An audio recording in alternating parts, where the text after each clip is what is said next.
I'm bringing you back now to the time when tea was introduced into Ireland. And the Irish people took to drinking tea like ducks to water. Well, it wasn't available in the shops when it came out first, but men used to go around from house to house in a pony and trap selling the tea, and they were called taymen. Now, it so happened that a tayman put up with a husband and wife in a single-roomed house in which there was only one bed. And he wouldn't have put up in that house at all that night, the tayman, only it was so wet and so stormy he couldn't get to his own lodgings. Now, he put the pony into a makeshift shed that was at the gable of the house outside. And when he went in, the young woman of the house, she had taken up a cake of bread out of the oven, and she brought the cake of bread across the floor, and she put it up over on the shelf of the dresser. Oh, there it was, a beautiful wheel of bread with a cross on it, like the four spokes that you see on a wheel. And the lovely aroma that was from that cake.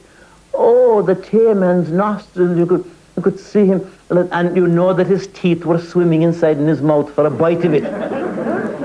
And she, seeing the hungry look in his face, she was going to break a piece off the cake and give it to him, and the husband said, "No," he said, "you'll only ruin that cake now if you break it while 'tis hot. So can't you wait until morning like the rest of it?" Well, that was that. There's no good in going arguing with a cranky husband. They knelt down and they said their prayers, and they all got into bed, the one bed. The wife got in near the wall, the husband got in next to her, and then the tayman got in on the outside. God knows, and that was a narrow enough bed too, and when one of them would turn, they'd all have to turn. In the course of the night, you know, when the husband had to go out, he suffered from a little frequency. Yeah, that runs in families. And when he'd go out in the yard, he'd bring the wife out with him because he was jealous to let the wife in the bed with the tayman. And she kicked up against going out into the cold and stormy night. Moreover, as she said herself, when she didn't have occasion to go out. And finally, she kicked up altogether and wouldn't go out anymore. And then what the husband did, he'd lift up the heavy cradle with the child inside in it and put the cradle down on the bed between the wife and the tayman. And then he'd go off out in the yard. And when he'd come back in again, after shedding the tear for Parnell, he'd lift up the cradle and put it back down on the floor and then get into the middle of the bed. Well, the busy night he had.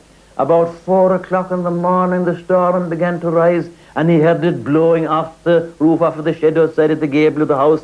And he forgot all about it. Like one danger will make you forget the first danger. You know, if you cut your finger, you'll forget your toothache.